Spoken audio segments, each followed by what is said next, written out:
What's up, everyone? Welcome to the podcast. I'm your host, Isaiah Copon. It's February 12, 2021, and this is Lift and Learn episode 22. In this episode, I'll be breaking down what's in my gym bag, the pros and cons of being a personal trainer, and how to stay in shape during the winter, even during the pandemic. Before that, though, I'll talk a bit about what I've been up to lately, and that might include fitness-related topics, and it might not. If you want to follow me, your host, on Instagram, it's isaiah.copon, and you can also check out my website, isaiahcopon.com. The podcast is on Instagram, at Lift and Learn Podcast, on Twitter, at Lift and Learn Pod, and also on Facebook. You can just search Lift and Learn Podcast. With that being said, let's get into it. I think it's safe to say that Tom Brady pretty much solidified himself as the GOAT QB earlier this week. Did he not? 7 rings. That's insane. And no, I don't follow football at all, so if you think Joe Montana is better or whoever else, then no need to crucify me. That Weeknd halftime show, though. Wow, those memes just got out of hand real quick. But he does make decent music. He looked a bit like Michael Jackson up there, but that mustache, bro, that needs to go. He had on that classic MJ red jacket on, and whatever those shoes he had on too were pretty MJ-esque. And the real reason why I brought up football is because of this guy who was on the Chiefs. I don't know if you heard about this. He actually missed the game because he was working on COVID-19 patients. Alright, so what's his name? Let me see here. Laurent Duvernay-Tardif. He's actually a French offensive lineman for the Kansas City Chiefs, and he's been working in a long-term care facility near Montreal since the pandemic hit. He ended up opting out of playing in the 2020 NFL season, which means he didn't play the season. Time actually did an interview with him, which talks about his experience working on the front lines, and that was pretty interesting, so you can give that a read if you want to. Some things he did mention, though, is that he learned firsthand how contagious the spread of COVID can be, and that in 10 years he sees himself as an emergency physician, mixing in some sports medicine in there, so that's pretty cool to see an athlete doing that sort of thing. On to hockey now. The Blackhawks are slowly climbing up that Central Division ladder, even though they've played so many games thus far. No postponed games. There's a few teams in their division who've played 4 less games than them, so they're probably a bit lower on the standings than what they currently say. The goalie, Kevin Lankinen, still looking like a beauty in net, as long as we don't take tonight into account. And I called that before the season even started, since Crawford left and retired, and Malcolm Subban and Delia aren't going to cut it at all.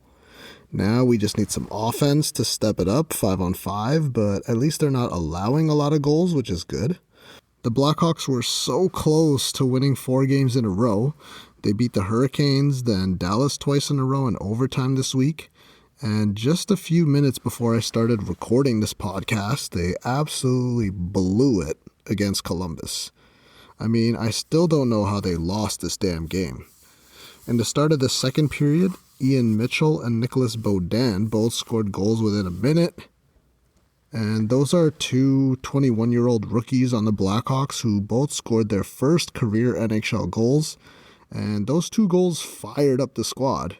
We also got Pius Suter, who scored the 3rd goal, and he's leading rookies in goals this year with 6.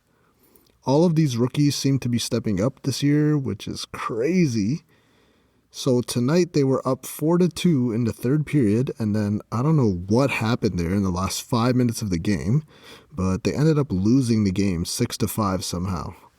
I was gonna say that they were on a roll lately since the game looked like it was theirs, but they let it slip away at the end there. Alright, so something I haven't talked about on here much is cars, and I'm about to, so maybe you can fast forward this a minute or two if you don't want to hear about that. But there's a new rumor that Subaru and Toyota are working on another car together, a new all-wheel drive hatchback. So a little backstory here, Subaru and Toyota worked on the GR86 platform, So they worked together to make the Subaru BRZ, which is also the Scion FRS, and now the Toyota 86 in North America. So I personally had a BRZ for a while before I totaled it. RIP BRZ, pour one out for the bud. And now I have an FRS, so clearly I'm a big fan of the platform. The car is great, but it's only pretty much a two-seater since the seats in the back are barely usable. Well, this news is pretty cool that they're working on a new hatch, especially since that overseas GR Yaris that Toyota made doesn't look like it's coming to North America anytime soon or at all. According to these reports, the Impreza-sized hatchback could make its debut in November 2022, so next year. So that means we could be seeing a new WRX hatchback next year, which will actually be pretty exciting, even though I currently only like cars with two doors. Who knows though, I might be in need for a family car by the time the end of next year comes around. I might get one as long as it comes in a manual. Please. Alright, on to movie/gaming news for the week. I don't know if I mentioned it on this podcast, but HBO is going to be making The Last of Us, which is the game I recently beat on PlayStation. So they're going to be adopting it into a show. And the two main characters have been officially casted this week. Ellie will be played by Bella Ramsey, and she's from Game of Thrones. And Joel, the other main character, will be played by Pedro Pascal, who has seriously popped up everywhere the past few years. He was also in Game of Thrones as well, and he was recently on The Mandalorian too.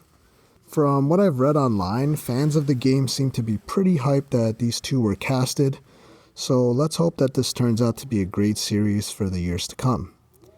Kantemir Balagov, no idea who that is. He'll be directing the pilot, and the show will be in co-production with Sony Pictures Television, and even Naughty Dog will be involved as well. So it looks like they'll have some say as to exactly what goes on during the series. Alright, let's talk about some technology a bit.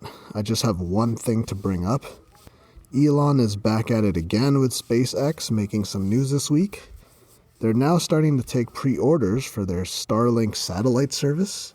It's a first-come, first-served basis, and the pre-orders are $99 for this router antenna thing. The full kit costs $499, and will be $99 monthly as well. If you are planning on pre-ordering, then keep in mind that it is still in beta, and they've said that you can expect the service to be down at times, and they're still constantly working on the speed and improving the latency of the service.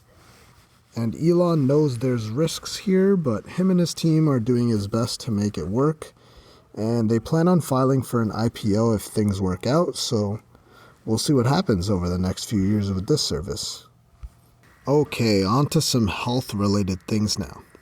So I mentioned in episode 14 about how important it is to eat more plant-based meals, and dove a bit into the benefits of a Mediterranean-style diet. So this diet consists mainly of plant-based foods, eating fruits and vegetables, herbs, nuts, beans, whole grains, while also eating lean meats and eggs and other dairy sources. Well, a new study done on this type of diet has actually shown no link to better brain health. That basically means gray or white matter volume in the brain actually didn't change when eating a Mediterranean diet. The good news though, in older individuals, it showed that people eating this kind of diet scored higher on memory and thinking tests. It says here that in general, people who closely adhered to a Mediterranean diet had the highest cognitive function scores, even when accounting for childhood IQ, smoking, physical activity, and health factors. Now the findings were small, but apparently significant. And the cause of this seems to be because of eating those green vegetables along with a lower red meat intake. They also go on to say that this adds evidence that a healthier lifestyle is associated with better thinking skills later in life. And that pretty much sums it up. Here's yet another reason as to why you should exercise and eat properly if you want to live an independent, higher quality life for a longer amount of time. Alright, so on to my training, which was actually pretty good this week. Another week, another PR. I ended up hitting a 300-pound squat for 3 reps this week, and let me tell you, boy, that was difficult. I doubted myself a bit going into that leg day, but I snapped out of it when I blasted some Eminem into my ears. I didn't feel extremely comfortable squatting that weight, so I'm going to have to take it easy when it comes to adding weight from now on. I felt a little bit shaky with that much weight on my back. I had to remember to keep my core tight since I don't have a lifting belt, and I was drifting forward, I feel like, a tiny bit. Unfortunately, I didn't record the set, so I don't know if all that drifting that I think was happening was just in my head, so we'll have to see when I get some footage of that. Either way, I did it, and I know the depth was there, so I'm pretty happy that I was able to at least do that for a few reps this week. So the first 2 topics today are pretty much just about me, since I've been getting DMs and a bunch of my clients were asking me these questions too. So I figured I'd just cover it on here before the last topic, which is where I'll give you some tips on how to stay in shape during the rest of this winter, or basically if you're just trying to stay in shape while you're at home. Question 1. What's in my gym bag? So first off, I'll be talking about what's in my gym bag throughout the week whenever I go to the gym. But keep in mind you certainly don't need any of this equipment. I've just been repeatedly getting this question from some clients and friends of mine. That being said, you don't need any equipment to start. You can just show up with your normal clothes and shoes and get a workout in regardless. That's why you can even just get started with no equipment, just at home, which is especially useful during these times where gyms are closed in most areas. So, what's in my gym bag? Well, it really depends on what day of the week it is. I don't rely on any tools 100% of the time, except for my headphones, of course. I have my Philips PH805 headphones on at all the time, which are great, and then sometimes I'll switch over to my inexpensive Beats Flex, those headphones for cardio purposes. I got my water bottle handy, of course. I got my lifting or squat shoes. I have the Nike Romelios 3 for leg days because they elevate my heel a little bit, which helps with getting lower in the squat. But keep in mind that I don't solely rely on that heel elevation to get into a nice deep squat. That's where mobility comes into play. That means mobility work pretty much every day for my ankles and my hips and even my knees as well. I also have my lacrosse ball handy in my gym bag too, just for some myofascial release if I'm tight in certain areas. I use it typically on my anterior shoulder, so the front of my shoulder, and a bit in my chest as well sometimes if I feel like. I also have my own gym collars that I got a while ago because I can never find the gym clips when I need them. And the collars, they just look sick, honestly. So what else do I have? I got my straps just in case. I've been relying on them a lot lately with my deadlifts, but I don't use them for anything else really. I used to use them a whole lot years ago when it came to any pulling movements, so that's things like lat pull downs or seated rows. And that was definitely useful to develop more of a mind-to-muscle connection. If you have the straps, it takes out the gripping that's involved, so instead of focusing so hard when it comes to holding on to the weight, the straps will hold on to it for you basically, and you're able to you can just put more focus on trying to use your back throughout the movements. But lately, I haven't been using the straps for those movements just so I can build up that grip strength and it'll give my forearms some more work to do as well. I have my pull-up or dip belt when I need it, so I don't bring it every day, just when it's necessary or when it's in my programming. I personally don't have an actual weightlifting belt, the ones that keep your core tight. I don't think I've needed one yet, so I haven't ever got one. I have a Mark Bell slingshot, which I have yet to use, along with microplates, which I actually might start using in the next few months. All that being said, you don't really need to bring anything to the gym in order to get a workout in. Now, not in my gym bag, but stuff I keep at home is a yoga mat, of course, along with a good foam roller. I have resistance bands, and they come in multiple different weights or varying degrees of resistance. I rarely bring these to the gym, but they're especially useful for the house since they're so versatile. I could do every little body part with them. You can do curls with them, and anything involving the shoulders, of course. You got your tricep extensions, which is another easy one to do, and because I got some pretty good ones off of Amazon, the door attachment actually works properly. And that means I can do rows with them and even toss in some chest flies in there as well. Lower body, you can still do that. You can do some squats with them if needed.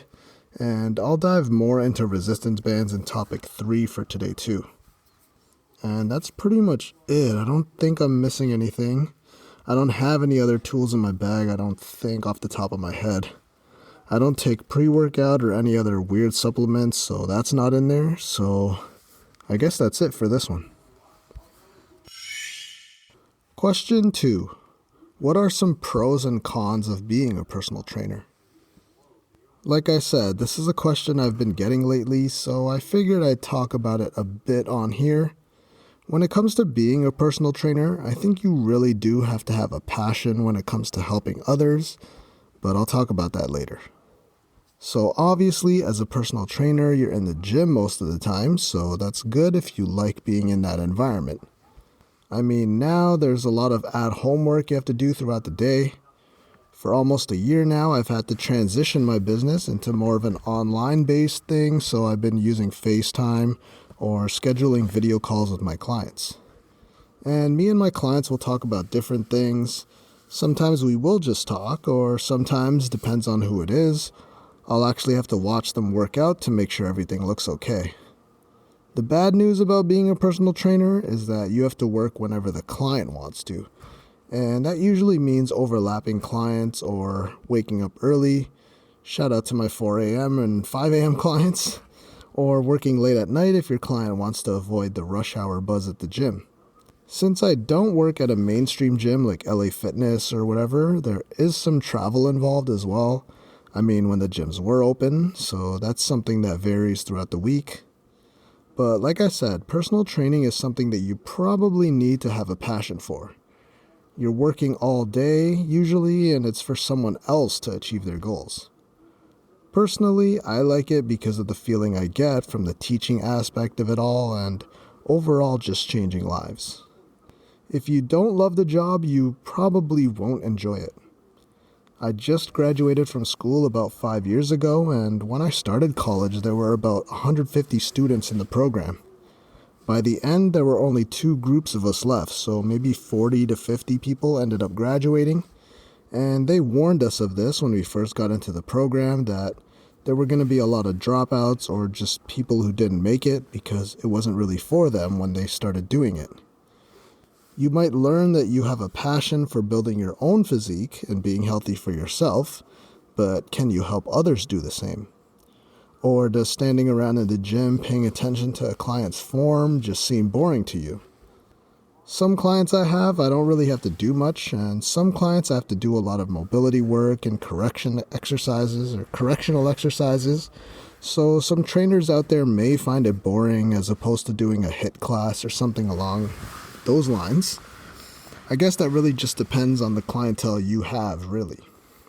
Most trainers, myself included, I figured I was going to one day train athletes or things of that nature, but honestly, being in Canada, I never really had access to athletes, so my clientele is mainly the general population.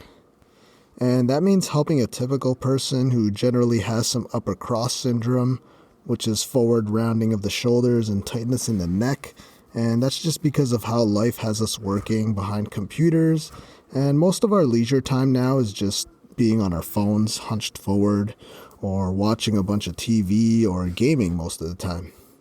So this might not really be an exciting job to step into every single day, so most people don't want to do it. So going back to how college started, my circle of friends from college went from about 15 people in the first year to about 5 or 6 of us. And of those initial 15 friends I had from college, there's only 3 of us now. That's just 5 years later, who actually made it all the way through and are still trainers to this day. So that's pretty much it, I think. There's not much left for me to say about being a personal trainer. If you have a passion for helping others, then this might be the job for you. Me personally, I also really enjoy keeping up to date with the research in my field to help myself and help train my clients better as well. There's always new research going on, so it's exciting to be on top of it and see what you can do to help others, especially when it comes to the nutrition and training and exercising properly. Oh yeah, so one last thing that you'll constantly get if you're a personal trainer, which is going to be a negative. One of the more annoying things you'll get is people asking you for free personal training. And unless you're family or one of my best friends, the answer will be no. It's one of the negatives of the job, but it's not like I get angry or upset about it anymore at this point, but it was something that annoyed me at first. Like, I don't mind giving out some free advice and pointing you in the right direction, but I'm not going to actually treat you like a client where you have full access to me when it comes to achieving your own goals. I mean, would you do your day job for free? Probably not. I do like to give free advice though, I don't mind that at all.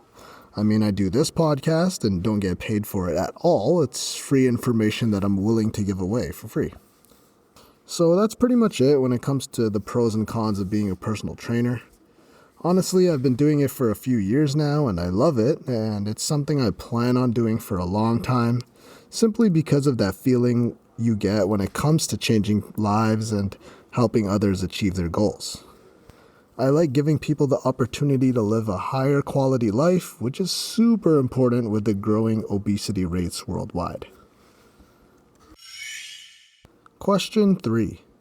How to stay in shape in the winter and during the pandemic. Although things may get better soon with a vaccine that's on hand, not everyone will decide to get vaccinated because they read too much of that voodoo online. That's up to them, really. But with restrictions still going on in several places around the world, and because some people may choose to never go back to the gym again, or will at least take some time off from the gym, this one's going to be something that may apply to you if you're stuck at home.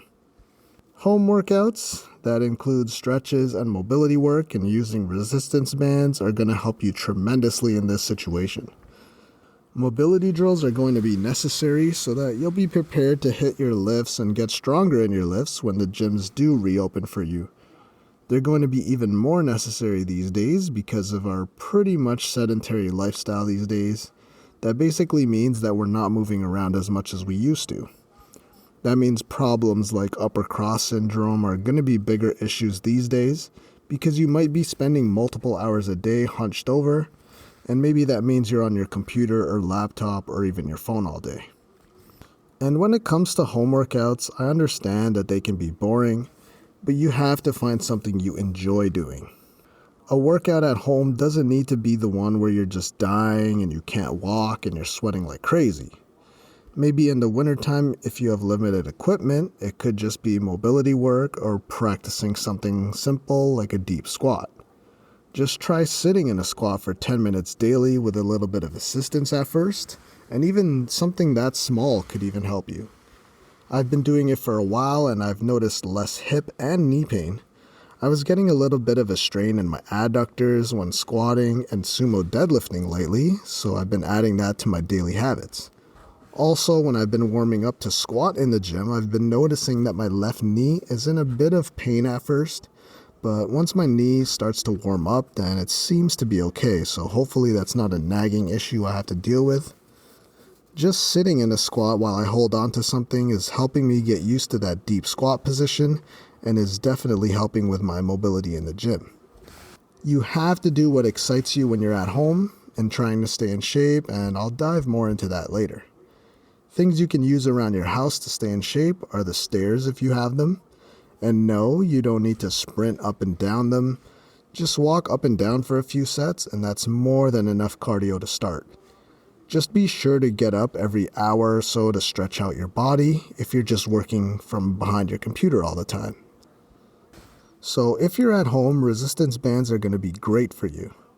I've mentioned on here a few times now, over the past probably 3 episodes now, that I've had to schedule in more rest days from usual due to body soreness and snow days, and honestly, resistance bands have been a lifesaver. It gets me off the couch multiple times a day from watching Twitch streams or YouTube or Disney Plus or Netflix sessions. Trust me, there are days when I just feel like being a couch potato all day, but having the resistance bands right in front of the TV, it just reminds me to get up and do some curls or shoulder press every now and then. Some days I don't even have that much of a workout structure. I just tell myself every hour or half hour I focus on one body part and do a few sets. That could mean biceps or doing triceps for 3 sets. And that means getting up, doing some dips, or just walking around the tiny little area I have. And that's better than nothing. And it's much better than sitting on the couch for 6 hours straight or all day. And now with the fitness industry completely shifting over to doing everything online now, you can easily find classes to do online on Instagram or YouTube. I follow a few different people who offer those sort of things, but I don't personally do it myself because I like to do my own routines. But this could be a big one for you if you're lacking that motivation daily. Maybe this is that fun that you're looking for. Some fitness influencers, even though I hate using that word, will usually schedule a workout at whatever time, and you can even watch it at a later time if that doesn't work for you. Now, I don't believe that this is the best idea when it comes to doing exercise, especially for yourself, but like I said, if you're lacking that motivation, this could definitely help you get started since you have someone there working out with you, and this is going to be part of the industry that sticks around for a while. We already have Peloton, and even Apple is doing this now with their new Fitness Plus service that offers these classes that you can do in your own home if you're into that sort of thing. But like I've said before, most classes aren't going to be tailored towards you. They're usually just general exercises that may or may not work for you. So it would probably be an even better idea to take some of those exercises and just make your own routine if you can so that it'll be more tailored towards your own goals, whatever they may be. Now, obviously, if you're stuck at home, diet will be a huge part when it comes to staying in shape. That's because if you're home all day, and especially if it's winter where you are, you probably aren't getting as many steps in that you would usually get. If you used to go to the office a year ago, you'd have to go outside to the car, drive to work, walk to your desk, and maybe during the day you grab lunch and chat with friends. So at least you got some movement in during those times, and you still had that social aspect, which also plays a role when it comes to staying healthy. And now you just wake up right before your morning meetings, walk a few steps to your desk, and sit down there all day. Clearly, you won't be burning as many calories as you normally would be because life is a little bit different at this time. And when it comes to diet, that means you can just eat whatever snacks you have in the pantry or wherever. You might not have any structure at all nowadays when it comes to eating. So now diet is going to be even more important than ever. Now that you're stuck at home, you should honestly be using this time to work on cooking and making your own food, as opposed to eating out constantly. I'm not saying you shouldn't ever eat out or get food delivered to you, but if you're not moving all day, plus having takeout food along with highly processed foods, then you're of course going to be doing yourself a disservice when it comes to staying in shape and being healthy. So there you go. That's a few things you could do at home to stay in shape for the rest of this winter or whenever this pandemic and stay at home orders end. Find something that you enjoy doing at home. Invest in yourself and get some resistance bands or some dumbbells so that you can start to work out and move around your place during the day. That's going to be very beneficial for you, especially if you're going to compare it to just sitting around all day, taking maybe less than 1,000 steps daily. That's just a recipe for future health issues. When it comes to diet, start making your own food and try to slowly reduce your highly processed foods and snacks and the amount of takeout you're eating. Making your own food is already a good start. That'll reduce your salt and sodium and calorie intake, so I think it's a good idea to start there. All that being said, we should be only a few weeks away from some warm weather, so that's something to look forward to. I'm looking forward to walking outside again and getting those vitamin D levels back up. That's definitely something we all miss out on during the winter. I can't wait to introduce outdoor walks back into my life because that's another thing that will help you stay in shape during this pandemic if the gyms are closed around you. And that concludes episode 22 of the podcast. Thank you for listening. If you really enjoyed the episode or my podcast as a whole, then please leave a review and comment on iTunes or whatever your choice of podcast platform is. Also, if you haven't already, you should hit that subscribe button because I'll be releasing episodes every Friday. If you want to follow me, your host, I'm Isaiah.Copon on Instagram, and you can also check out my website, isaiahcopon.com. If you want to follow the podcast, you can check out @Lift and Learn Podcast on Instagram, and there's also a Facebook page if you just search Lift and Learn Podcast.